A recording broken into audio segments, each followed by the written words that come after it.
Hello and welcome back. I'm using a different camera today. I got my old camera back, so might have a different quality to the image. I'm excited to see how it's going to look afterwards. So welcome back. Welcome where? It feels silly to say that. Just thank you for tuning into these videos. What do I have to say today? I have no idea.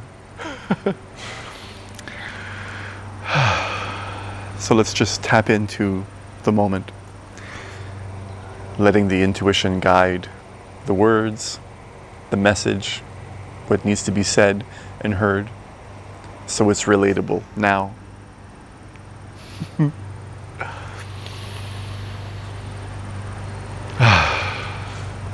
You can hear all kinds of sounds. Lawnmowers, I can smell the cut grass. These days are very beautiful as of late.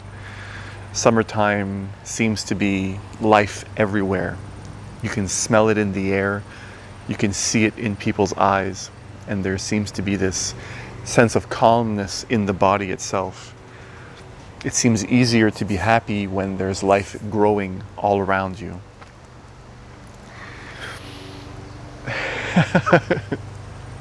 But oftentimes we forget to look inside. We see life around, but we don't notice the life inside of us. We spend most of our times projecting outward, our dreams, our visions, looking into the outside world for some kind of sense of happiness and fulfillment, looking for it there. And you can have a great time in this world. There's a lot we can be doing to enjoy the little things, and even the big things are enjoyable. But we've lost connection for the most part. You see, we tend to spend most of our time in today's Western way of being. And not just Western, it's really spreading all over the world. This disease is really spreading all over the world today. The disease of non-stop thinking, non-stop needing to cram information into the mind, this constant appetite for more, more, more. And it's really leading humanity into what to me seems like a very dark place, a place that could be a point of no return, at least in the physical sense.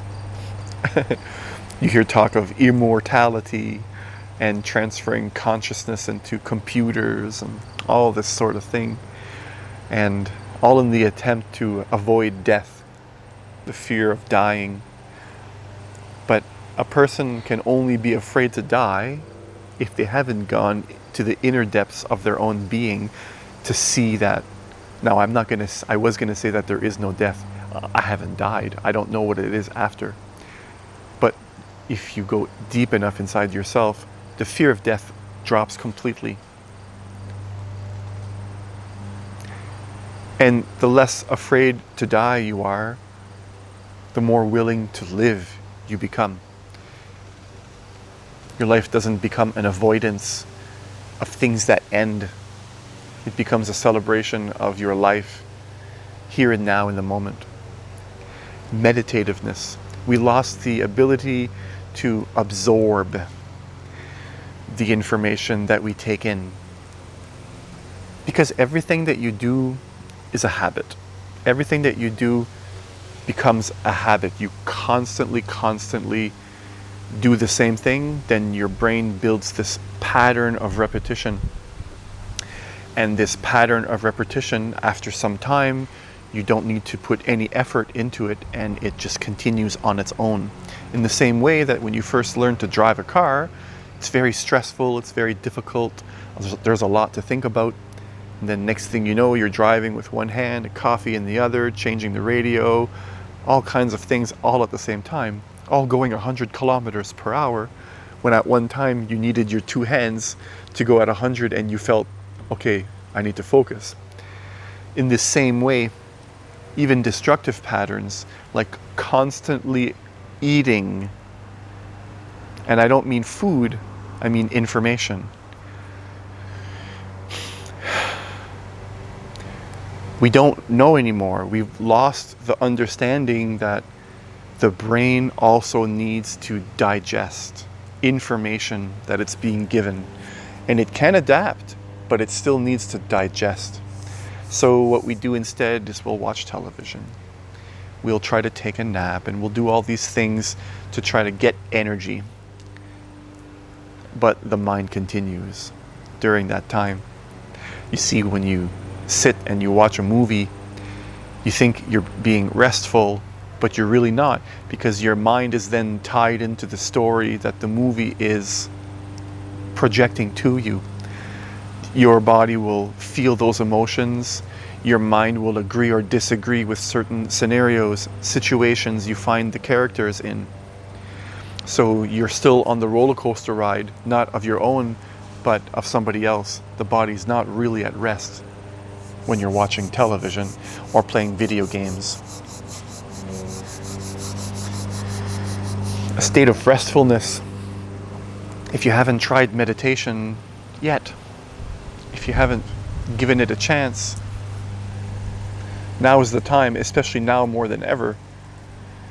I can honestly say for myself that it's been the most life-changing non-activity. I was going to say activity. It is the one thing that I have incorporated into my life that has changed everything. And that's really what this video and the message in this video is about, is the importance of meditating, learning how and giving yourself permission to meditate. We have this wrong idea about meditation, and this is where the trouble comes in. This is why it doesn't work for most people. The wrong idea is that you set some time aside and then you go sit in quiet and you close your eyes and you just, whatever it is that you do it in a separate space, away from your troubles. People use meditation as an escape from their troubles. And you can escape by taking a bath if you'd want to do that. If you enjoy different methods of escape, you can go into the woods and never be seen again. There's different ways to escape. Okay? But meditation is not an escape. When you meditate, what you're really doing is you're turning your awareness inward. The silent space in between your thoughts, if you will. And meditation is only useful if you can create, or if you can carry this into your situations. You see, the practice of meditation is done in your troubles, in your problems. So for example, you're in a confrontation with someone or something, and in that moment you may notice that you're angry, you're losing yourself in your thoughts. And that is the time to practice meditation. You may go alone in quiet to see what the feeling of meditation feels like, but you need to understand that that is a borrowed peacefulness that you have from your surroundings. Then you carry it with you, and when you're challenged in those situations, you will notice if that peacefulness that you now have is broken. If it is, the practice of meditation then becomes to recenter yourself back into the stream of peacefulness, the space between your thoughts.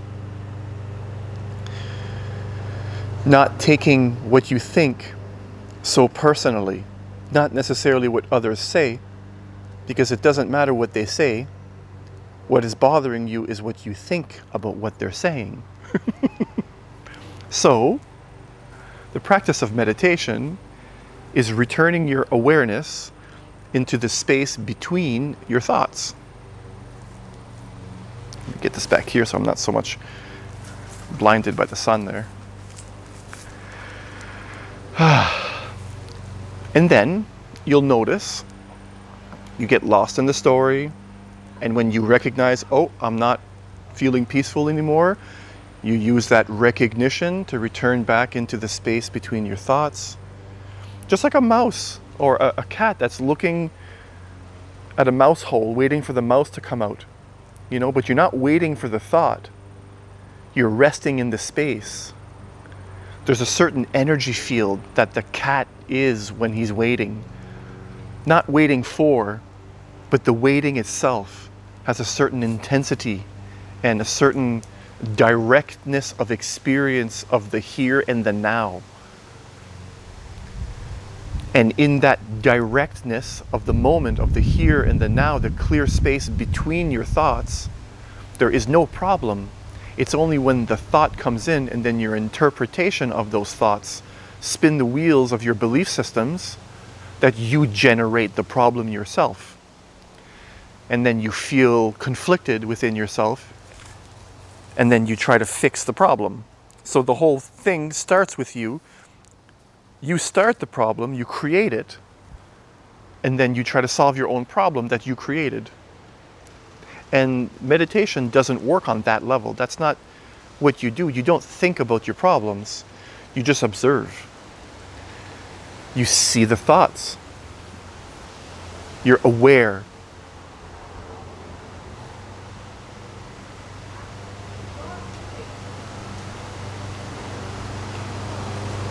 You realize you are awareness. Meditation is returning into that state of awareness. Going back in. Oh, I'm not in meditation anymore. I'm not aware of myself as awareness. I'm angry. I'm lost in emotion. Oh. And then you settle again. Meditation is when you stop taking your hand and mixing the water. The hand mixing the water is the thoughts. This is your belief system. It's you stirring the water. So the minute you stop stirring the water, after a few moments, you notice the water settles and it becomes clear. And in that space, there doesn't exist a problem at all. Somebody might still be yelling at you, but it's not a problem anymore. You can just walk away. The only thing that prevents you from walking away is your desire and your need to be right and to defend yourself.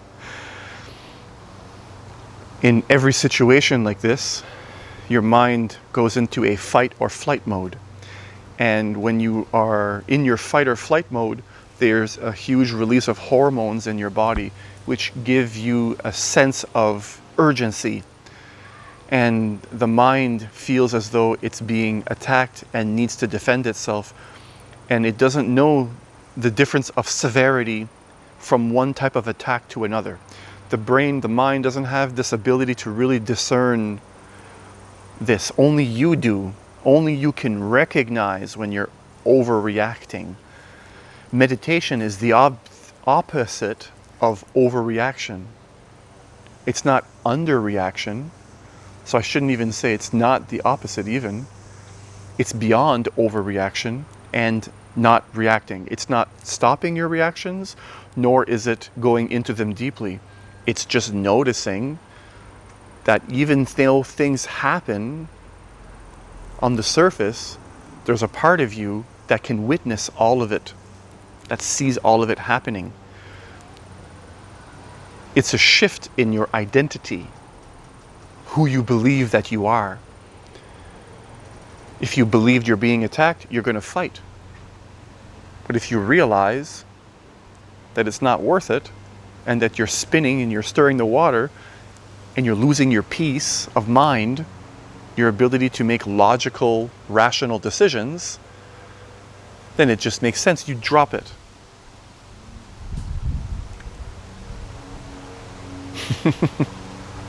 Only a mad person would make themselves feel ill and then spread that to everybody else. in their defense. You can solve a situation in a calm state of mind.